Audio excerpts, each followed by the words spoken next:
The entire system is flashing red. Washington is about to shut down the government, gold just hit an all-time high, and the stock market is holding its breath, waiting for a single number that could decide whether your money grows or vanishes. While the politicians in D.C. play a game of chicken, Wall Street is terrified. They're terrified because a government shutdown means the lights go out. The people who print the economic numbers we rely on get sent home. That includes the big one, the jobs report. Without that report, the Federal Reserve is flying blind. And when the Fed is blind, nobody knows if they're about to hit the brakes or the gas on the entire U.S. economy. This uncertainty is forcing people to run for cover. Gold, the oldest safe haven in the book, just rocketed past $3,800 an ounce, a new record. People don't pile into gold when they feel good. They buy it when they're scared the paper money in their wallet is about to become worthless. The stock market today looked calm on the surface, but it's an illusion. The S&P 500 inched up a tiny bit, less than 0.5%. The Dow and the Nasdaq saw similar tiny gains. Don't let that fool you. This isn't a strong market. This is a nervous market. It's like the quiet in a horror movie right before the jump scare. Everyone is frozen, waiting for the next shoe to drop. Some stocks are moving, though. Nvidia, the king of AI chips, is trying to pull itself out of a nosedive. It was up around 2% today. Investors who got burned in the recent tech sell-off are hoping this is the bottom, but nobody knows for sure. Then you have companies like Carnival Cruises. They came out and said they're raising their profit forecast for the third time. People are apparently spending big money on vacations. Carnival's stock is up, proving that even with all this economic fear, Americans will still pay top dollar to get away from it all. That tells you the American consumer is still spending money, for now. But for every winner, there's a loser. Intel, one of the old guards of the chip world, was down almost 3%.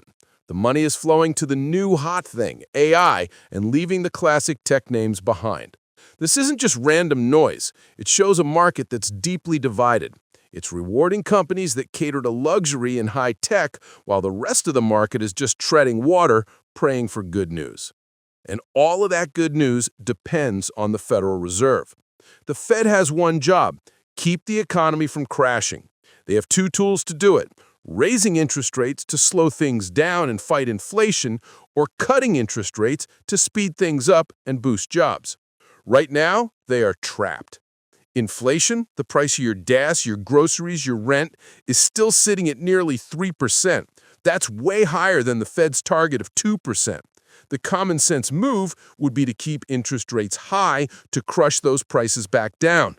But there's a problem. The job market is starting to crack. We're not losing jobs yet, but we stopped creating them at a healthy pace. The engine is sputtering. If the Fed keeps rates high, that engine could stall completely, leading to mass layoffs and a recession.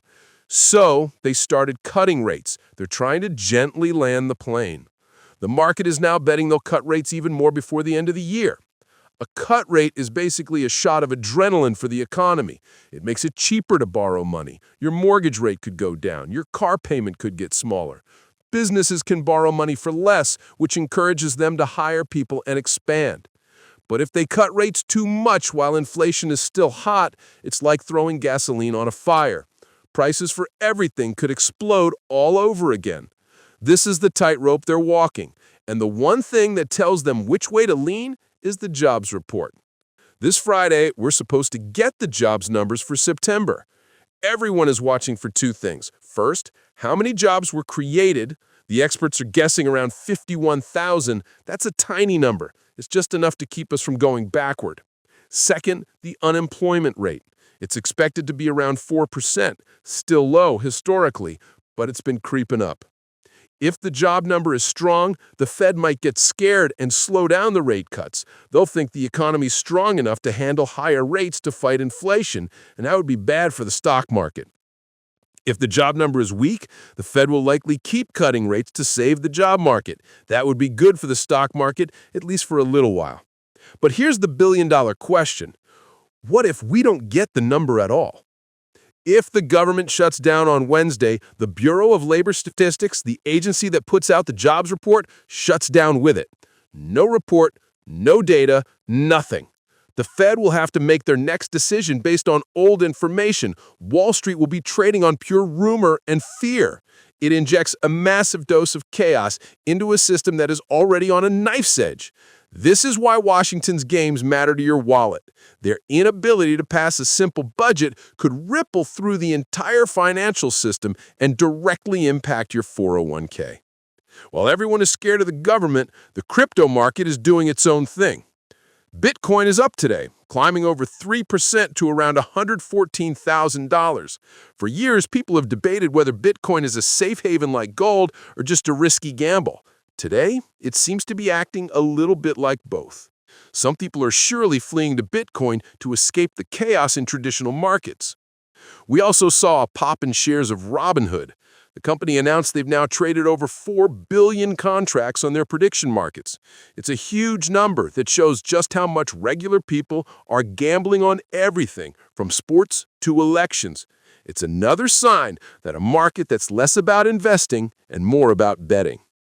But let's pull back from the markets and look at the real economy, your economy. There are two Americas right now. The top 10% of earners are doing great. Why? Because they own most of the stocks. The stock market, despite its recent wobbles, is still near record highs. Their wealth is growing, so they keep spending money on cruises, new tech, and expensive services. Their spending is literally propping up the entire U.S. economy. But for the other 90%, it's a different story. Your wages have barely kept up with inflation since the pandemic. The price of bread, milk, and eggs is still painfully high. Even with the Fed's rate hikes, that sticky inflation is refusing to go away. This is the core problem. The economy is addicted to the spending of the wealthy, which is fueled by a stock market bubble. If that bubble pops, their spending stops and the whole house of cards could come crashing down. We did get one piece of potentially good news today. Oil prices dropped almost 4%. That's a good sign for inflation because lower oil prices means cheaper gas at the pump and lower costs to transport all the goods you buy.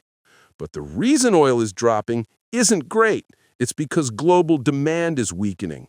Big economies around the world are slowing down, which is a warning sign that a recession could be on the horizon. So what does all this mean for you? It means we're in a period of maximum uncertainty. You have the Federal Reserve caught between a rock and a hard place. You have a government on the verge of a self-inflicted shutdown. You have a stock market that's running on fumes, propped up by a handful of giant companies. The next few days, and especially this Friday, are critical.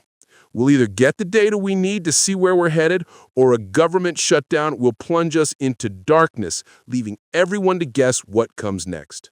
Your savings, your job, and the price of your groceries are all connected to this single thread.